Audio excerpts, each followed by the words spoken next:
Assalamualaikum warahmatullahi wabarakatuh. Halo semuanya, pernah nggak sih kalian penasaran mengenai alur kerja dari suatu animasi atau biasa disebut pipeline animasi? Di sini kita akan menjelaskannya dalam Jelasin Dong.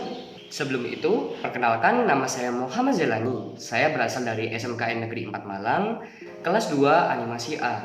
Dan sekarang saya berada di masa PKL atau magang di bawah bimbingan Studio Afterlab Bandung. Di sini saya berperan sebagai 3D modeler di bawah bimbingan Mas Ahmad Fadli dan juga Mas Yudi Gandra sebagai supervisor yang menilai bagaimana hasil kerja dari saya selama masa PKL. Dalam pembuatan animasi terdapat 3 tahap yang menjadi pondasinya. Yang pertama yaitu praproduksi, produksi, dan pasca produksi. Untuk lebih jelasnya, silahkan melihat bagaimana pipeline yang telah saya buat. Pipeline diawali dengan munculnya ide cerita yang akan diteruskan menjadi skrip cerita oleh seorang scriptwriter. Hasil skrip ceritanya akan diperjelas dengan dibuat storyboard. Selanjutnya, komponen-komponen penting seperti karakter, properti, dan aset-aset pada storyboard akan dibuat konsep artnya oleh seorang konsep artis. Mulai dari sini, tahap praproduksi akan berakhir dengan terkumpulnya naskah cerita, storyboard, dan konsep art yang akan membimbing pembuatan animasi ke depannya. Selanjutnya ialah tahap produksi, yang diawali dengan proses 3D modeling. Di proses inilah saya berada.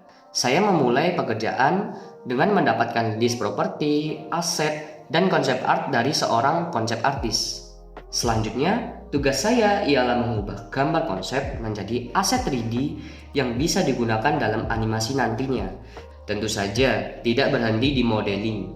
Saya juga akan melanjutkan aset yang telah saya buat menuju proses texturing. Disinilah proses favorit saya, yaitu memberikan warna dan material pada objek 3D. Setelah aset 3D selesai, saya akan mengirimkan hasil pekerjaan saya pada supervisor. Jika masih kurang, maka saya akan merevisinya hingga mencapai approval. Setelah seluruh proses itu tercapai, maka saya bisa memberikan model 3D saya menuju rigger artist untuk proses rigging.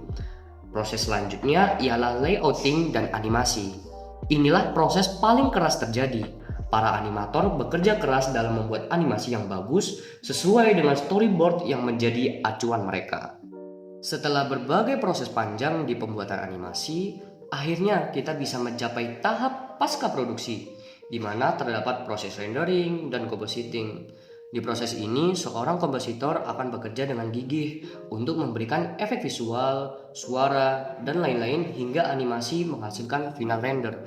Hasil final inilah yang biasa kita tonton dari balik layar kaca.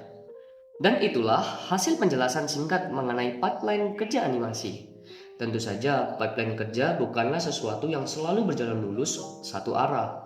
Ada kalanya terdapat revisi storyboard atau konsep dikala sudah memasuki tahap produksi. Bahkan juga bisa ketiga tahap utama tersebut berjalan secara beriringan. Tetapi, meski begitu, kita juga harus sadar bahwa di balik animasi atau tontonan kita di televisi, terdapat banyak sekali orang yang bekerja keras dan sepenuh hati hingga dapat membawakan kita tontonan yang berkualitas. Mungkin cukup segitu yang bisa saya sampaikan. Saya Muhammad Jalani. Terima kasih. Wassalamualaikum warahmatullahi wabarakatuh.